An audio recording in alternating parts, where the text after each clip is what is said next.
Very warm good morning to all. I welcome you to YouTube channel Dr. Ask 24 News. We will be discussing about the business studies. That is, you might come across this 11th commerce CBSE syllabus, and according to the NCERT, we are going to discuss about today's topic, and that will be the first unit of business studies. And the first unit will be discussing about nature and purpose of business. See, everybody knows what is a business. They have at least a lame idea how it goes. See, even for example, a vendor comes and sells his tomato at the streets, we call him as a business person. I mean, he is a vendor at least, and or else somebody who is doing a multinational who is doing a multinational business, and still we call him as a businessman. So now, how does these things comes into a syllabus? That is what we are going to discuss. First one, let me talk about this definition of business. Business is an economic activity in all modern societies concerned as it is concerned with the production, sales of goods and service required by the people. See, basic understanding about the business. There will be somebody who is in need of some product, that is demand, and there will be somebody who is ready to give the product for a in exchange of some money or in exchange of some things. We come across like check, promissory note and all. So, this is not directly money, whereas indirectly we are involved into the money. This exchange of goods and services, not only goods is which can be felt physically, you can feel it, you can touch it, you can take and you can carry away, something like that. But service is not like that. For example, you go for an entertainment, or you go for an amusement park, or you are going and sitting in a room, in a library, you are sitting and reading the book. So, these all a sort of services which we come across, but they do not have any economic activity. You know, economic activity. Economic activity is something like you have involvement of the money into the business. So, business is an economic activity or modern society is concerned with the production. So, production, it involves in the manufacturing production, sales of goods and services, and required by the people. That is what the demand we are when talking about. Our lives are influenced by many other institutions. See, how do we have come across with this business sort of things? We have already come across lot of other elements which is involving into the business. That is how we have been talking about modern society, schools, colleges, hospitals, political parties, religious bodies. Business have the major influence on daily lives. Sir, how you can say that yes, hospital is going to have an influence on the business?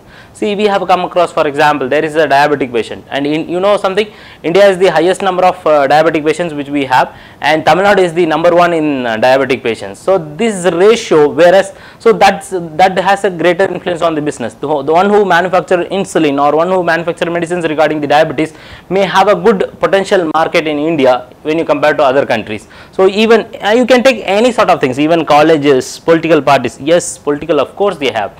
See, a new party comes and says in the election, they give an agenda like we are going to do this thing, we are going to relax taxation, we are going to implement taxation, something like that may have an influence on the business. And religious bodies, obviously they can influence. There are certain products which have come across in our own country which had an influence of religious bodies. I do not want to mention the names, but you could feel that there are some, for example, in India itself we have certain products which has an influence of religious bodies, and business has a major influence on our lives. That's common, very common.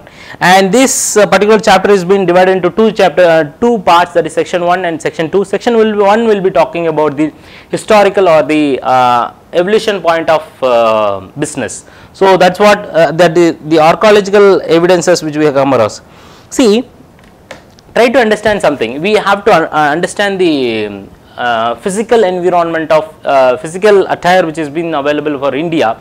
See, India has been covered with very good infrastructure, very good natural things. For example, down in the south we have seas where we can do a lot of maritime sea routes, and we have lot of facilities to do transportation through ports and all, and import export can be done very easily. And north part where you have land, whereas the land route will help you to travel across, and we can have this one. So, you go little beyond, like you go 1000 years of back or 2000 years back. So, they were also doing the businesses. That is what we have been talking about, the archaeological evidences. Physical environment of India, Himalayas surrounded with the glaciers in the north and south, in the surrounded by the water. See, glaciers, obviously we may have obstacles, but still since it is a land area, there is a ease to travel across. We have a touch with China, we have touch with our Nepal, and here this side Pakistan, and does, I mean India does some exports to Pakistan also, and whereas Afghanistan and all. So they had something called spice route. Earlierly they, I mean when Vasco da Gama arrived in India, there was one reason during 14th century when he, I mean 15th century when he had come across in India, when he reached somewhere near Cochin in Kerala, they had some reason to reach there. So that is how the spice routes linked between the east and west by the sea were used to trade spices. See, no other part of the country had abundance of spices when you compare the whole geography of our globe or earth. We have this South India or the South, I mean Indian territories had a very good abundance of spices, so they traveled across. So there is one saying which talks about, the history talks about like this: during the spice routes, you know, people were ready, I mean European people were ready, Egyptian people were been ready to give gems and diamonds and rubies in exchange of spices and perfumery items with India. So this is how the spice route has traveled. They had a very good support for that. Next one is commercial cities like Harappa and Mohenjo-daro were found in the 3rd millennium BC, traded in the gold, silver, copper colored gemstones, pearls, etc. See this, you know, these European people or Egyptian people were very fond of the gems and stones, so they were very much fond of these things. And whereas when there was an exchange of goods like spice to gems, gems to something like that, so they had a interest towards different products, and they started doing a lot of trade.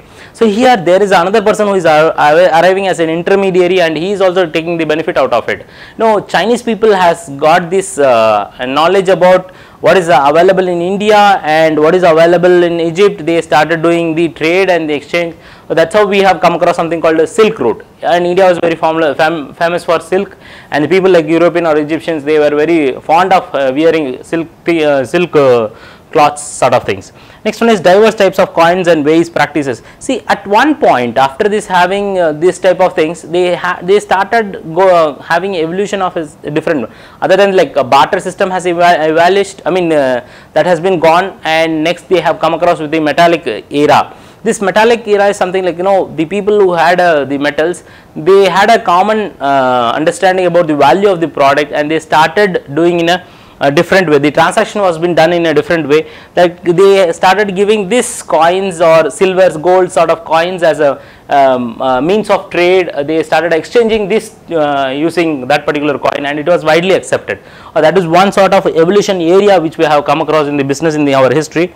Next, indigenous banking system. Metals were used as a supplement of business, money served as a medium of exchange, and documents such as hundi and chitti were used for the carrying of out transactions in which money passed from hand in hand. See, here one thing we have to remember is hundi and chitti. See, now this was next level of the business. You try to understand. See, nowadays we are using currencies, and we have exchange modes like dollars to rupees, rupees to yen, all those things. But on those days when they have been having a common acceptance of this one metals, after that they started going for this promissory note. Probably you will come across in future classes about the promissory note.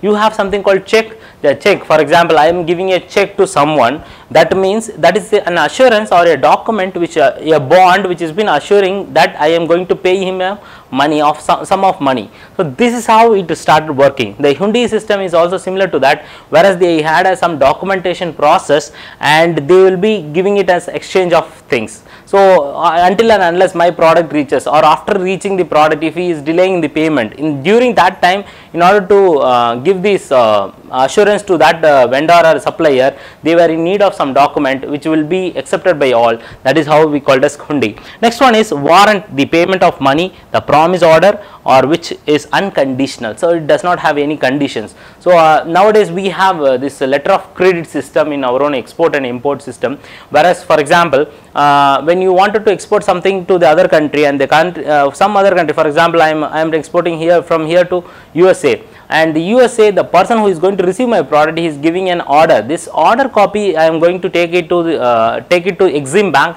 and I am telling that I have an order of this particular number of goods, and I need money for it. So Exim Bank will be very much ready, and they will have a cross check. Of course they will have a cross check, and after that your system, I mean your own setup of business and their need will be cross checked, and they will be ready to fund you. That is how the letter of credit sort of things are working on. So that is how here in earlier days is also they were using capable of exchange of capable of change through transfer by valid negotiation.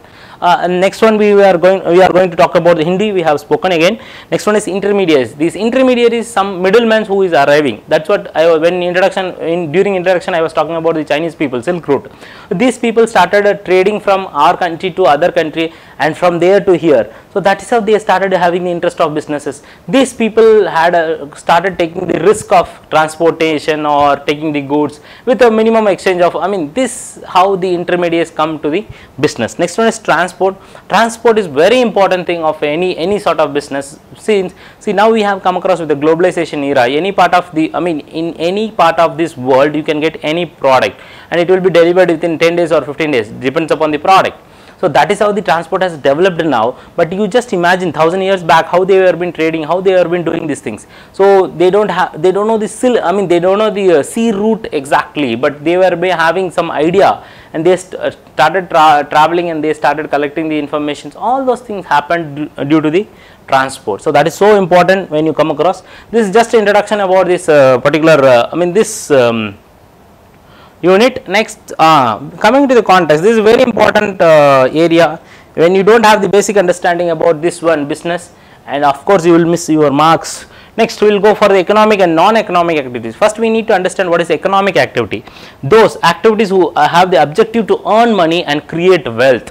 See, a trader or a businessman or any person who is selling with a profit, and it is been done very continuously. It is not done like for one time I am doing that one. So I am having a goods and I am selling it. You can see farmers, they do cultivation and sell it for one time. It is not called as economic activity. Of course they will be selling it for profit, but that is not called as an economic activity or a business. Okay, now those activities, for example, people work in factories cooking food in restaurant. So this is food is manufactured for the purpose of sale, for selling to others. Even though they consume, they will be selling it for some profit. And here the factories, they will be manufacturing it and they will be paid some salary. So this is called economic activity. They have a purpose of earning some amount or money. So that is how we call it as economic activity. Next one is non-economic activity, which is done. This is a similar to sort of job which is done, but you cannot tell that, he or she is not going to have any profit margin for it. Those activities who aim not to earn money but to satisfy the social, psychological and emotional needs. See, I will tell you one example to understand both the economic activity. See, a mother, you can see this happens in our own day-to-day activities of vendors sort of things. A father or a mother, he cooks food in the hotel and that food will be served to the baby or served to the child. So that he is not going to get any money for that from that child, but he will be selling the same sort of product to the other person where he is going to get some money out of it. So that where the money comes into the role, that is called economic activity, and where the social, psychological and emotional needs, we have several things when you talk about social, psychological and emotional. A housewife cooking food for her family, we have been discussing. A teacher training his daughter at home. A teacher, basically it is a profession which the duty is to teach, but when they teach to their child, it is not called as a job or it is not called as economic activity. If you like my videos, subscribe my channel and share with your friends, and also getting more videos from my channel, to press bell button.